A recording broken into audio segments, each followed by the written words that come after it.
ان الحمد للہ الصلاۃ والسلام علی الاشرف الانبیاء والمرسلین نبینا محمد صلی اللہ علیہ وسلم وعلی آلہ واصحابہ اجمعین۔ رب اشرح لی صدری ویسر لی امری واحلل عقدۃ من لسانی یفقہوا قولی۔ میرے محترم ناظرین اکرام، السلام علیکم ورحمۃ اللہ۔ ہم نے سورہ البقرہ کی آیت نمبر 262 تک پڑھا ہے۔ آج دو آیات ہیں، 263 اور 264 کا کچھ حصہ انشاءاللہ ہم پڑھیں گے، سمجھیں گے۔ پہلے آیہ مبارکہ کا ترجمہ اور اس کو سمجھنے کی چند باتیں، اور اس کے بعد پھر گرامر۔ تو چلیے شروع کرتے ہیں آج کی پریزنٹیشن۔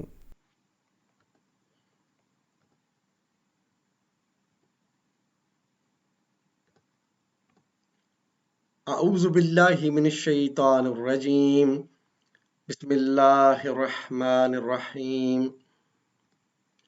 قول معروف ومغفرۃ خیر من صدقۃ یتبعها اذى واللہ غنی حلیم۔ یا ایھا الذین آمنوا لا تبطلوا صدقاتکم بالمن والاذى کالذی ينفق مالہ رئاء الناس ولا یؤمن باللہ والیوم الآخر فمثلہ کمثل صفوان علیہ تراب فاصابہ وبل فترکہ صلدا۔ ایک میٹھا بول اور کسی ناگوار بات پر ذرا سی چشم پوشی اس خیرات سے بہتر ہے جس کے پیچھے دکھ ہو۔ اللہ بے نیاز ہے اور بردباری اس کی صفت ہے۔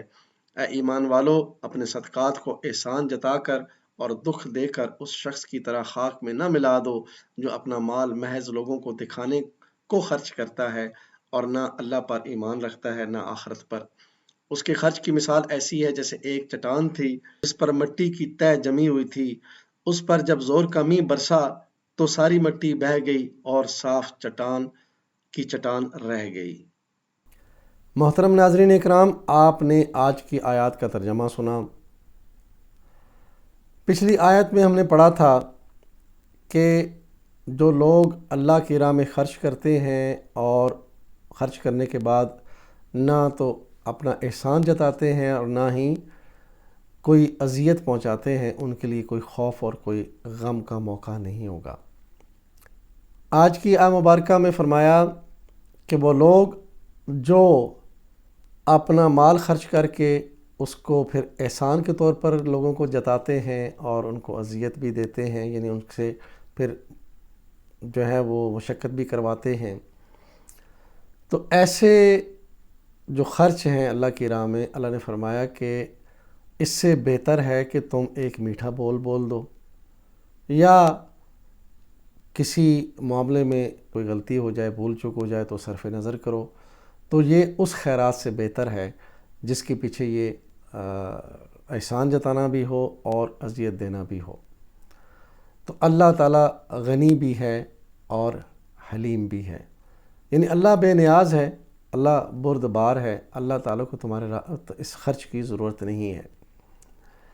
اور پھر فرمایا کہ ایسے لوگوں کی مثال جو اس طرح خرچ کرتے ہیں، بعد میں احسان بھی جتلاتے ہیں، لوگوں کو دکھاتے بھی ہیں، ریاکاری بھی کرتے ہیں، ان کی مثال ایسی ہے کہ جیسے ایک چٹان کے اوپر مٹی کی تہ جمی ہوئی ہو، اور وہ مٹی کی تہ بظاہر یعنی پتہ چلے کہ بڑی زرخیز زمین ہے، اور اس کے اندر بیج بوئیں تو اس کے اندر سے رزق نکلے گا، لیکن اس کی مثال بتائی گئی کہ ایسی ہے جیسے ذرا سا میںہ برسے، بارش ہو زور کی آئے تو وہ جو مٹی ہے چٹان کے اوپر وہ ساری کی ساری بہہ جائے۔ وہ تو ایک تہ جمی ہوئی ہے جو بظاہراً ایسے لگ رہی ہے کہ جیسے یہ بڑی زرخیز زمین ہے، لیکن جب بارش ہوتی ہے تو مٹی کی تہ بہہ جاتی ہے اور نیچے سے سخت چٹان جو ہے وہ ظاہر ہو جاتی ہے۔ یعنی یہ سب ان کا جو اللہ کی راہ میں خرچ کرنا ہے، یہ سب معاملہ جو ہے یہ بالکل ریاکاری ہے، جھوٹ ہے، اور یہ اللہ کے ہاں ناقابل قبول ہے، اسی طرح جیسے وہ مٹی کی تہ اوپر سے بارش کے پانی سے بہہ گئی اور اندر سے وہ سختی وہ ظاہر ہو گئی۔ تو یوں اللہ تعالیٰ اپنی مثالیں بیان کر کے لوگوں کو ہدایت پہنچاتا ہے کہ شاید کہ وہ لوگ سیدھی راہ پہ آ جائیں۔ اور دیکھیں آج کے دور میں یہ جو معاملہ ہے یہ بالکل بڑا واضح اور بالکل سامنے ہے کہ لوگ اپنا جو خرچ کرتے ہیں وہ دکھاوے کے طور پر کرتے ہیں۔ اللہ ماشاء اللہ بہت سے لوگ ایسے بھی ہیں جو خالص اللہ کی رضا کے لیے کرتے ہیں، مگر عمومی طور پر دیکھا گیا کہ لوگ احسان بھی جتلاتے ہیں، اذیتیں بھی دیتے ہیں، اور بظاہر کہتے ہیں کہ ہم نے اللہ کی راہ میں خرچ کیا ہے لوگوں کو دکھانے کے لیے۔ تو یہ وہ لوگ ہیں جو ناسمجھی میں کر رہے ہیں ایسا کچھ، یا پھر ان کو علم نہیں ہے۔ تو دونوں صورتوں میں نقصان تو ہے، دنیا کا نقصان بھی ہے اور آخرت کا بھی۔ دوسری طرف وہ لوگ جو ان چیزوں سے ہٹ کر خالصتاً اللہ کی رضا کے لیے کرتے ہیں، ان کے لیے فرمایا کہ لا خوف علیہم ولا هم یحزنون۔ لیکن اس کے برعکس آج کی آیت مبارکہ میں جو لوگ بتائے گئے ان کا جو طرز عمل ہے، پھر وہ دنیا میں بھی خوف و رنج میں مبتلا ہوں گے، اور آخرت میں بھی یقیناً کوئی ان کے لیے امن نہیں ہوگا، کوئی ان کے لیے خوشخبری نہیں ہوگی۔ تو میرے بھائیوں، یہ ساری باتیں ہمیں قرآن کو خود پڑھ کر سمجھنے کی ضرورت ہے، تبھی سمجھ میں آئیں گی، ورنہ جس طرح بھیڑ چال چل رہی ہے، لوگ دکھاوے کے طور پر سے سارے عمل کر رہے ہیں، تو پھر ہم ان میں ناسمجھی اور نادانستگی کے طور پر ہم ان میں شامل ہو جائیں گے، لیکن اس کا وبال جو ہے وہ بڑا سخت ہے۔ تو اس لیے ضرورت اس بات کی ہے کہ قرآن کو سمجھیں، خود پڑھیں۔ بہت سارے تراجم موجود ہیں، بہت ساری تفاسیر موجود ہیں، جو آپ کو پسند ہو وہی پڑھیں۔ ہر ترجمہ اور تفسیر میں آپ کو ہدایت ضرور ملے گی، اور جو غلط بات اس میں اگر کہیں ہوگی تو آپ کے دل میں اللہ تعالیٰ فرقان پیدا کرے گا، اور آپ خود محسوس کریں گے کہ یہاں یہ بات مجھے غلط لگ رہی ہے۔ اور جہاں آپ کو بات غلط لگے آپ دوسرے ترجمہ کو رجوع کریں، دوسری تفسیر کو پڑھیں، تقابلی جائزہ لیں، تو خود بخود آپ کو پتہ چل جائے گا کہ کہاں صحیح بات لکھی ہے اور کہاں غلط ہے۔ اور یہ تحقیق کرنا ہماری ضرورت ہے، کیونکہ ہمارا معاملہ اپنا ہے، اپنی جنت کا ہے، کسی دوسرے کی جنت کا معاملہ نہیں ہے۔ تو اس کو سمجھیں، اس کو سیریس لیں، اور خود بھی اس پہ عمل کریں، اور دوسرے لوگوں کو بھی اس کی طرف راغب کریں۔ اللہ تعالیٰ ہمیں ان باتوں پہ عمل کرنے والا بنائے۔ تو چلیے آج کی آیات کے اوپر جو گرامر کی تفصیل ہے اس کو ہم دیکھتے ہیں۔ قول معروف و مغفرۃ خیر من صدقۃ یتبعها اذى واللہ غنی حلیم۔ یا ایھا الذین آمنوا، ایک میٹھا بول اور کسی بات پر ذرا سی چشم پوشی اس خیرات سے بہتر ہے جس کے پیچھے دکھ ہو۔ اللہ بے نیاز ہے اور بردباری اس کی صفت ہے۔ اے ایمان لانے والو، قول معروف و مغفرۃ، ایک میٹھا بول اور درگزر کرنا۔ قول یہ مبتدا ہے، اور قول معروف مرکب توصیفی ہے، واو عطفہ ہے، مغفرۃ مبتدا ہے۔ خیر من صدقۃ یتبعها اذى، اس صدقہ سے بہتر ہے جس کے بعد اذیت دینا ہو۔ خیر خبر ہے، من صدقۃ مرکب جاری ہے، یتبعها، یتبع یہ فعل ہے، ہا ضمیر مؤنث کے لیے، اذن فاعل ہے۔ یتبعها مادہ تا با عین، باب سمیع، ماضی کا پہلا صیغہ تابعہ، مضارع یتبع، سمیع یسمع، تابعہ یتبع۔ یتبع یسمع کے وزن پہ مضارع واحد غائب مذکر وہ پیچھے آتا ہے۔ یتبعها اس مؤنث کے بعد، ہا ضمیر مؤنث کے لیے، اور یہ اس مال کے لیے ہے جو مال اللہ کی راہ میں خرچ کیا گیا ہے، اس کا ذکر ہے۔ واللہ غنی حلیم، اور اللہ بڑا بے نیاز اور بردبار ہے۔ واو عطفہ ہے، اللہ مبتدا ہے، غنی حلیم یہ خبر ہے، اور دونوں مل کر مرکب توصیفی بنتے ہیں۔ یا ایھا الذین آمنو، اے لوگو جو ایمان لائے ہو، یا ایھا ندا ہے، الذین منادہ ہے اور یہ موصولہ بھی ہے، آمنو یہ فعل ہے، آمنو مادہ حمزہ میم نون باب اسلمہ ماضی کا پہلا صیغہ، آمنا مضارع یؤمنو، اسلمہ یسلمو، آمنا یؤمنو، آمنو اسلمو کے وزن پہ وہ سب ایمان لائے، ماضی جمع غائب مذکر۔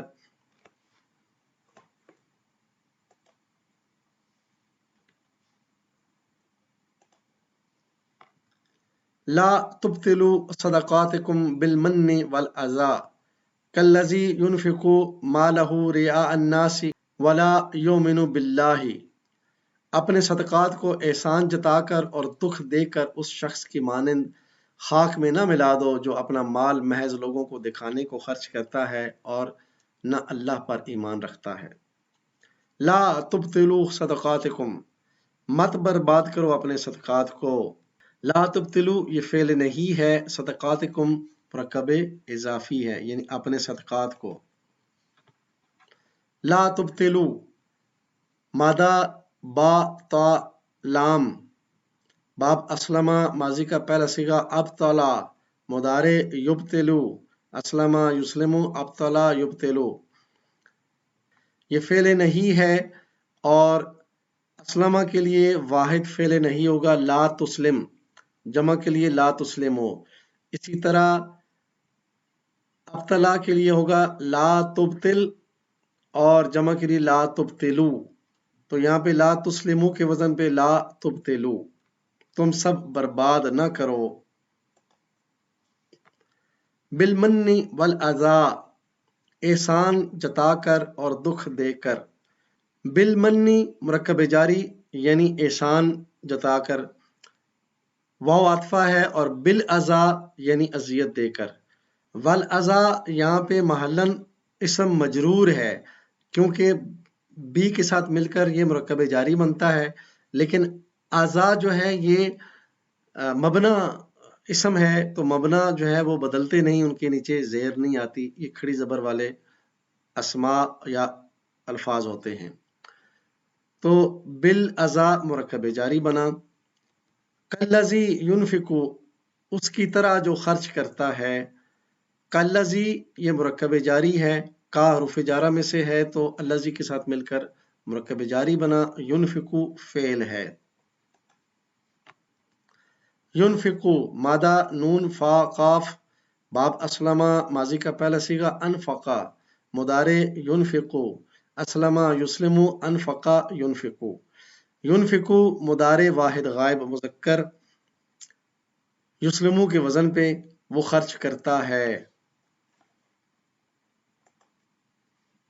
مالہ ریا الناس، اپنا مال لوگوں کو دکھانے کے لیے، مالہ مرکب اضافی ہے، ریا الناس اس میں ریا حال ہے اور ریا الناس مل کر یہ مرکب اضافی بنتا ہے، یعنی اپنا مال خرچ کرتا ہے، ریا یعنی اس کا حال یہ ہے کہ لوگوں کو دکھانے کے لیے، تو یہ حال جو ہے ہمیشہ حالت نصب میں آتا ہے، ولا یؤمن باللہ اور نہ وہ اللہ پر ایمان رکھتا ہے، واو عطفہ لا نافیہ یؤمن فعل ہے، باللہ مرکب جاری ہے، آمنو ابھی ہم نے پڑھا تھا اسلمو کے وزن پہ، یؤمنو یہ یسلمو کے وزن پہ ہے، وہ ایمان لاتا ہے، یہ مضارع واحد غائب مذکر کے لیے،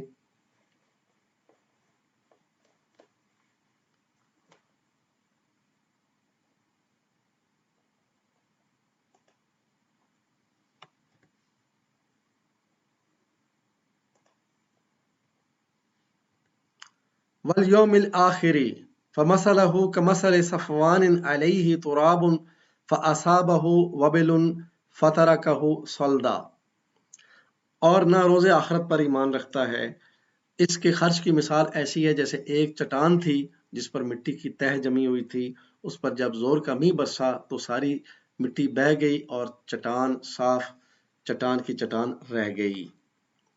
والیوم الآخری، اور نہ آخرت پر وہ ایمان رکھتا ہے۔ واو عطفہ ہے اور یوم معطوف ہے، جیسے باللہ کے ساتھ آیا تھا پہلے، یعنی لا یومنو باللہ وہ اللہ پر ایمان نہیں لاتا، تو یہاں پہ لا یومنو بالیوم ہوگا، تو بی کے ساتھ مل کر یہ مرکب جاری بنا۔ یوم الآخری، آخری اس کی صفت ہے یوم کی، تو دونوں مل کر یہ مرکب توصیفی بنے۔ فمثلہ کمثل صفوان، اس کی مثال ایسی ہے جیسی ایک چٹان کی تھی۔ فا استنافیہ، یعنی دوبارہ سے بات شروع ہو رہی ہے، اور مثلہ مرکب اضافی، کمثلی مرکب جاری، کا کے ساتھ، کا حروف جارہ میں سے ہے تو کا اور مثلی مل کر مرکب جاری بنے۔ کمثل صفوان، دونوں مل کر یہ مرکب اضافی بنتے ہیں، یعنی اس کی مثال چٹان کی طرح ہے۔ علیہ تراب فاصابہ وابل، جس پر مٹی کی تہ تھی اس پر زور کمی برسا تو مٹی بہہ گئی۔ علیہ مرکب جاری ہے، تراب خبر ہے اور اس کا مبتدا محذوف ہے۔ فاصابہم، فا اس میں استنافیہ، اصابہ فعل ہے اور ہو یہاں پہ ضمیر ہے۔ اسی طرح آگے وابل یہ فاعل ہے۔ تفصیلات دیکھتے ہیں۔ اصابہ مادہ صاد واو با، باب اسلمہ ماضی کا پہلا صیغہ، اصابہ مضارع یصیبو، اسلمہ یسلمو، اصابہ یصیبو، اصابہ اسلمہ کے وزن پہ، زور کمی برسا، ماضی جمع غائب مذکر۔ فترکہ صلدن، تو اس نے اسے صاف چٹان کر دیا۔ فا استنافیہ، ترکا فعل ہے، ہو ضمیر ہے اور یہ مفعول بھی ہے، صلدن یہ حال ہے، یعنی اس حال میں اس کو چھوڑ دیا کہ وہ چٹیل صاف چٹان رہ گئی۔ الحمدللہ ہم نے سورہ البقرہ کی آیت نمبر 263 اور 264 کا کچھ حصہ پڑھ لیا ہے۔ اللہ سے دعا ہے کہ اللہ تعالی ہمیں قرآن سے اور نبی صلی اللہ علیہ وسلم کی ہدایات سے ہدایت لینے کی توفیق عطا فرمائے، اور آخر میں ہم اپنے آپ کو اس دعویٰ کے ساتھ اللہ کے سامنے پیش کرتے ہیں، میری زندگی کا مقصد تیرے دین کی سرف رازی، میں اسی لیے مسلمان، میں اسی لیے نمازی۔ وآخر دعوانا ان الحمدللہ رب العالمین، الصلاۃ والسلام علی رسولہ الکریم، جزاکم اللہ خیرا۔